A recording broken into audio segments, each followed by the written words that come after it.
everyone. Welcome back to the channel where we talk about building online income, navigating the reality of reselling, and supporting each other's endeavors. If you follow the channel for just a little bit, I know I love to just sit down and just kind of riff a topic with you.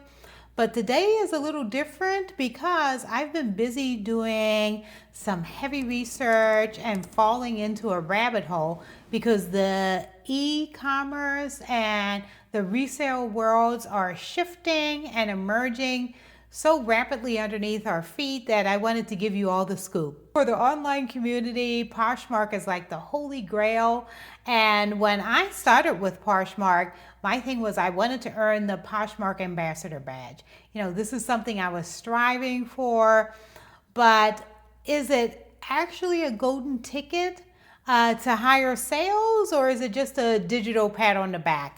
I've been an ambassador since 2022, but before we even start talking about the badge itself, let's look at the company a little bit. Let's look at Poshmark. Now, Poshmark has had a wild corporate ride. There's been a lot of changes that I'm certain if you've been with Poshmark for a bit, you've noticed those changes.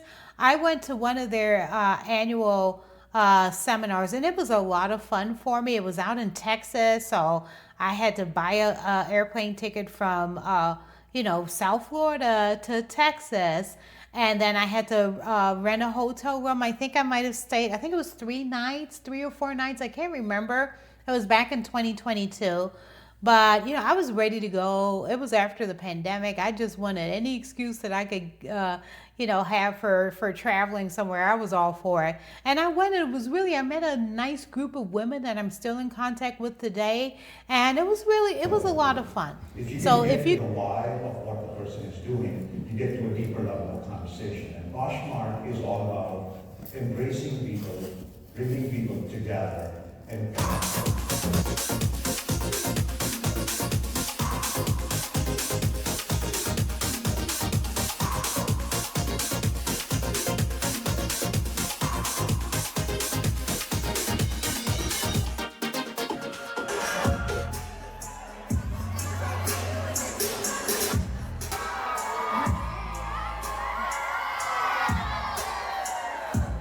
it was a lot of fun. So if you can do it, I might even try to do it. If not this year, then maybe next year. If they still have it even, I'd have to look and see if they do. But Poshmark was actually founded back in 2011 in Redwood City, California. It was created by a team of 4 co-founders, and one of them was Manish Kendrara. I hope I pronounced his last name correctly. I met him at the Posh event that I went to. He was very nice.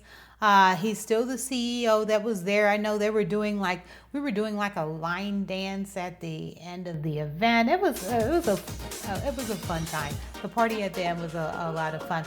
But before Poshmark, Manish had created a web platform called Caboodle. Kaboodle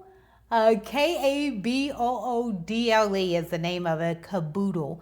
I hadn't heard of that. If you've heard of that before, leave a comment and let me know if you have, because I'd never heard of that platform before. But its focus was on the idea of social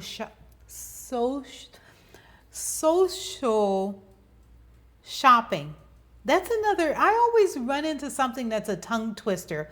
I can't even say the word social anymore with that. I know that that's going along with the social shopping.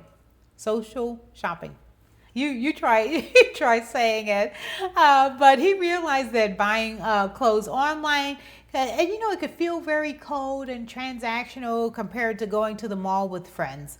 So his vision for Poshmark was to build an app that felt like a mashup of Instagram and eBay, a place where people could scroll a social feed and follow people with similar styles and literally buy straight out of someone's closet. And it completely revolutionized the way that clothing resale was, and making it kind of feel like it's a social media type of a thing. So we're going to fast forward now to the pandemic boom of 2020, 2021. We all remember that. You couldn't go outside. You couldn't find toilet paper. You couldn't do anything. And that's where like online shopping really exploded. So, you couldn't go to the malls. Amazon really, they started blowing up during that time. They're still blowing up now. We just had to stay home, so we were shopping online. And Poshmark went public during that time period with a massive IPO, and they were listed on the NASDAQ. Their stock price shot up to over $100 a share. But by 2022, that bubble started to burst. And at that time, the world reopened. People wanted to go out and travel and go out and eat and meet up with friends. And not only that, but then at that same time, Apple dropped a massive privacy update that meant that suddenly they required apps to ask you before tracking the user. So you get that, do you want this app to track? And you can put no just while using the app, or no, don't track at all, or whatever. But with them asking, Poshmark no longer had the ability to go and see what people on Facebook or Instagram or wherever were shopping, looking at online clothes and things like that. So they didn't know where to really target their marketing money. And roughly 75 to 85% of iPhone users said no. They didn't want to have the apps tracking them at all. So Poshmark's his CEO Manish confirmed, saying that that they had to start targeting they got blindsided kind of overnight, so they pivoted hard to like TV ads. Remember, we saw TV ads with Poshmark back a while ago, and they had like little celebrity tie-ins to compensate, but it cost them a fortune, and they were still missing the people that they needed to target that were doing the online shopping. And not only that, because people stopped shopping so much online, especially for, they probably had a ton of clothes that they weren't able to wear out during the pandemic. And people wanted to, like I said, they wanted to travel, they wanted to eat out, they didn't want to be online shopping. So Poshmark started to miss their earnings calls, and earnings calls is what happens with when you go with your corporation or your business goes public, and it's traded on the stock market. Every 3 months, every quarter, you have an earnings call where you're predicting where your earnings are going to be. And people were purchasing stocks depending on that, and thinking that, okay, they're gonna surpass what they thought that they were gonna earn in that particular quarter. But Poshmark kept consistently missing their earnings call, and the stock plummeted, and they were just bleeding out with money. So what happened is that there's a Southern Korean tech giant called Naver, Naver. I hope I'm pronouncing that right. It could be Naver or Naver. But they came in and bought Poshmark out for $1.2 billion is what the buyout was. And that happened in early 2023. And you're like, why are you telling me all this stuff, Nina? I don't care about that. Why does it matter? It's good. It matters a little bit because Poshmark is fighting a multi-front war against massive competitors, and they need us, the resellers, and the sellers to be active and clicking and locked into their ecosystem in order to stay alive. So that's why it matters for us. But I wanted to give you a little bit of like back history on Poshmark. Now let's go into the ambassador. To be a Posh ambassador, to get that badge, here I'm going to put here with my store if I haven't already done that. You have to have, there's a checklist. So you have to have 50 available listings. You've had to have 15 successful sales. You have to have a 4.5 star rating.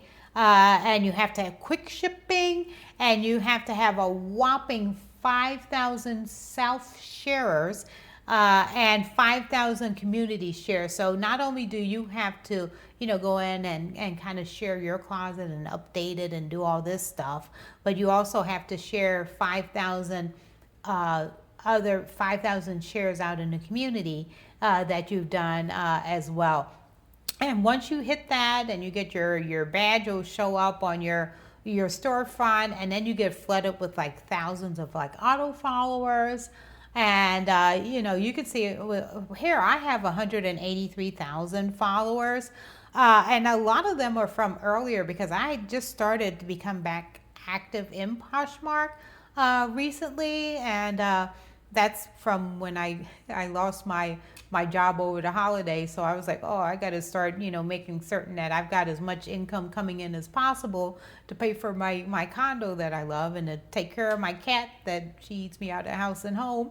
But anyway, I just got back into Poshmark, and I don't know. I wish that I would have kept track of how many followers I have, and I think I'm going to start logging it in just for my own, so I can see if I'm growing there.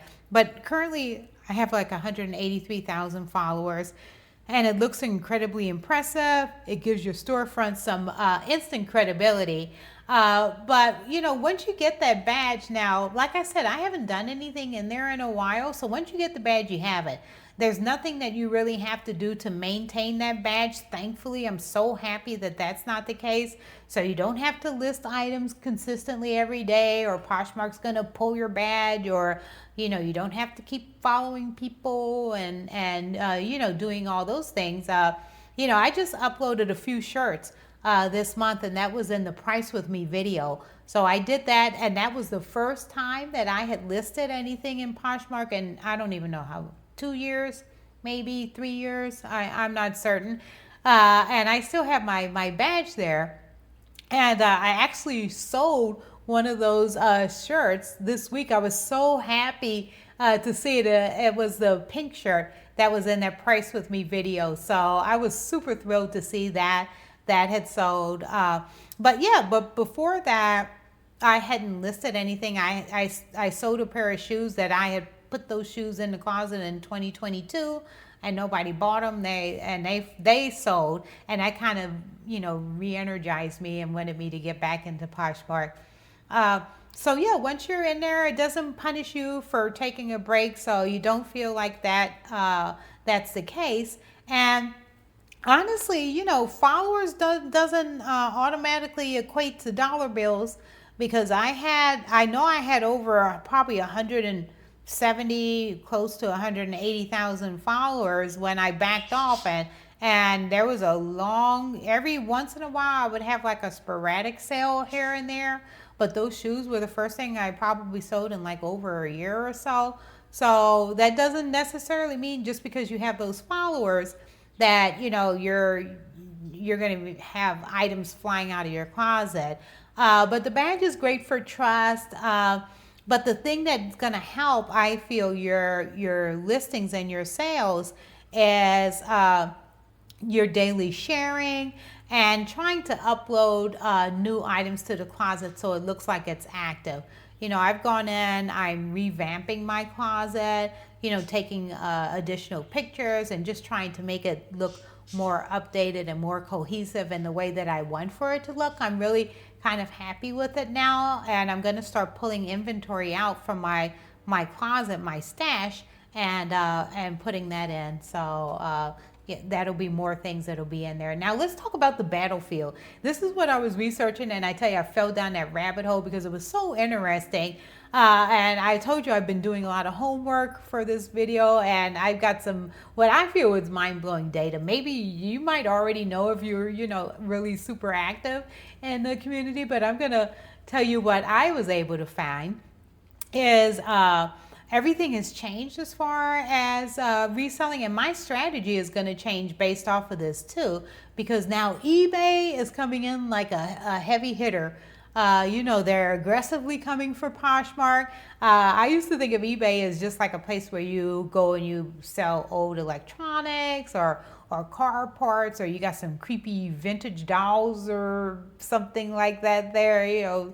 But the data now is showing that nearly 40% of clothing, shoes, and accessories that are sold globally, this is the thing too with eBay, globally, are pre-loved fashion. I would call it pre-loved fashion. It's no longer like a little niche hobby on eBay, but it's a mainstream powerhouse.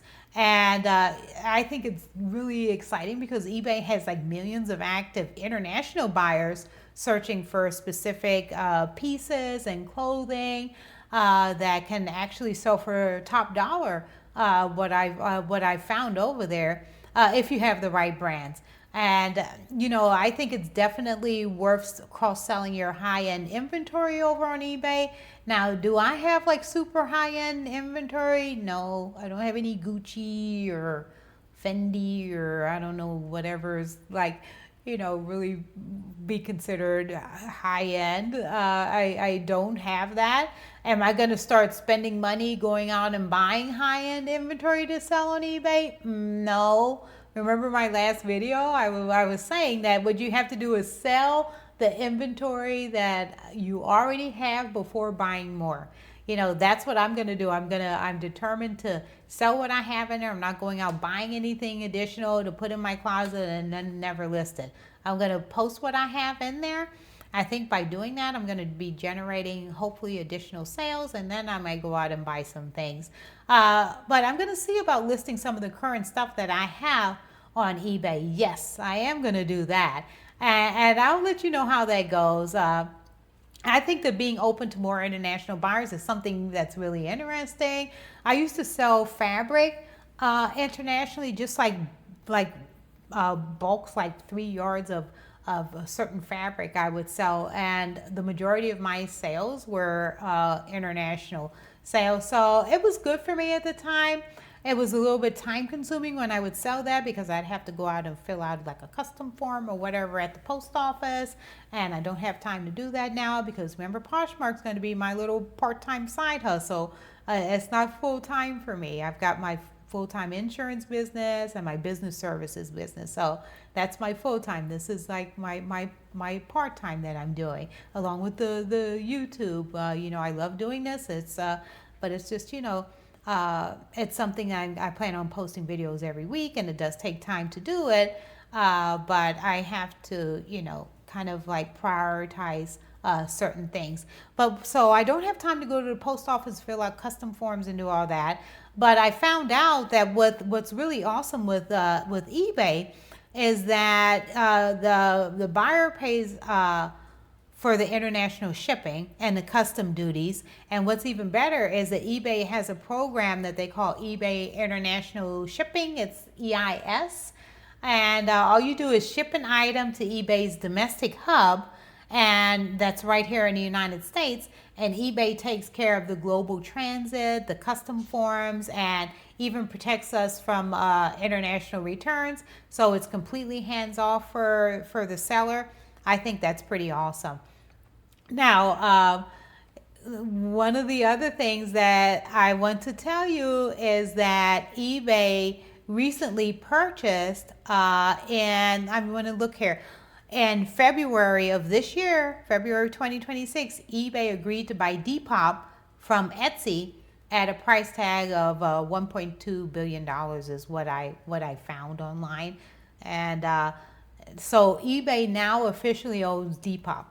And so they bought Depop out because they want to really become, like I said, that Goliath in the secondhand or pre-loved fashion industry online. So that's really interesting to know. They're really putting a lot of effort into this segment, and it's no longer the electronics or trading cards or whatever they used to have on there. So I'm going to really look into it later and start selling some things on eBay to see how that goes. So the gloves are off completely in the resale community, and we're witnessing an absolute war between eBay. You got the Depop, you got the Vinted, you got Mercari, and you have Poshmark. And every single one of these platforms is fighting tooth and nail to be the ultimate head honcho of the secondhand fashion industry. I think we can pretty much say that Macari's pretty much out of the war, out of the race, and I think even Vinted is as well, because from what I've heard, Vinted is for like they're really going in hard for just like buying something that's really not I don't want to say not expensive, but from what I heard, and I'm not 100% certain, I'm just going on what I researched, is that the shoppers that are there just want to spend like, you know, the bottom dollar on anything. And I don't really have like bottom dollar items in my shop, so it wouldn't work for me, because I've gone out and individually handpicked everything that I put in my studio, or it's something that's out of my own closet. But so I, you know, that wouldn't work for me. I haven't gone to Goodwill bins and just like pull a bunch of stuff out, or order. They used to order those what's that? They'd send you a whole box of like shirts and things like that. You don't know what you're getting them from in bulk. And people, I used to watch people unboxing those, and you know, they'd have some good things, some not great things. So, you know, I haven't done that. I don't have the space to even do that, to have that much inventory. And I wouldn't, like I said, the little bit of inventory I haven't even got that listed yet. So, you know, I'm not going to be going there.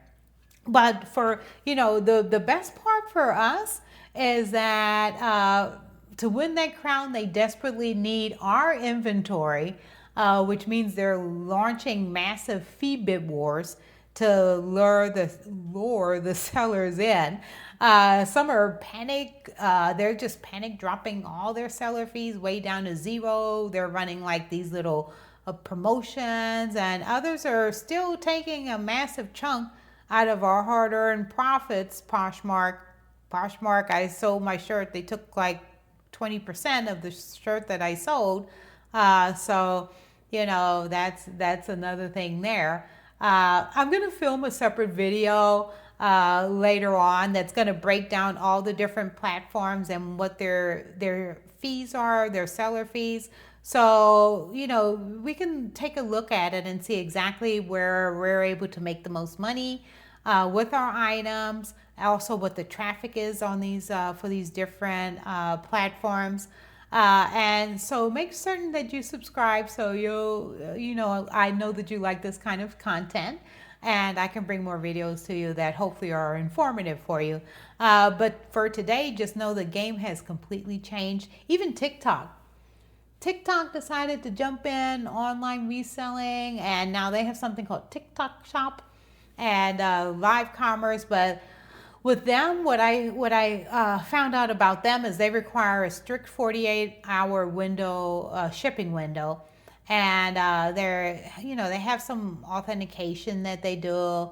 Instead of buyers scrolling through a traditional catalog, they buy products through video clips or vertical short form content or live streams. And I did the whatnot, and that live stream didn't work for me. I know Poshmark is pushing a lot of the Poshmark Live. They were doing that. That was just being introduced when I went to the Poshmark annual event that they had back in 2022. They were just introducing that. You know, I was like a bit apprehensive because I gotten burned a few times when I did do whatnot. And I was like, man, I hope that Poshmark doesn't go the way, and you know, you expect us to go and do the lives, but they haven't, from what I've seen. I'm gonna ask, you know, if any of you are doing lives, let me know, especially if you'd like to do like a little, you know, if you want to talk about your live or something like that, then maybe we could have something where you can come on the channel and we can promote your store, and you can let us know your experience with the live, because I'm not going to do a Poshmark live. I plan on later, I'm going to show you the steps that you have to do to set that up. You know, so I will do that, but actually going on and doing one, I don't have I can't, I'm not going to be doing that. Um, but with so what does everything mean for me? What am I actually going to be doing? And what does it mean for you? I think it means it's time to diversify. I love to diversify my streams of income coming in. And I think with the online selling, I'd like to diversify that as well. I have a personal eBay account, so based on the research that I've done, I'm going to cross sell some of my items over on eBay and Depop. eBay has a 13.2% final value fee that they charge, plus a flat 40 cent per order fee that they have, which is still, and that's for items over $10, but that's still better than Poshmark's 20% fee. As for Poshmark, I mean, I don't want to sound like I'm bashing Poshmark. I still love Poshmark, and they're pushing features like the Posh shows. So I guess maybe they're wanting to compete with the Whatnot and now the TikTok shop. And my inventory is packed away neatly in little bins, and I've got everything categorized, and I have my spreadsheet, and I know exactly if somebody purchases something, I pull up my spreadsheet, I know exactly where it is. I can get it in like 2 seconds. So I'm not gonna I don't have the high voltage energy to stand on camera for 4 hours trying to auction off some $3 items. Only camera work I'm going to be doing is here on YouTube for you guys. But I want to hear from you. I'm going to do a video, like I said, about the technical setup for the Poshmark show without actually going live, so we can see if it's worth the hype or whatever. But does that interest you?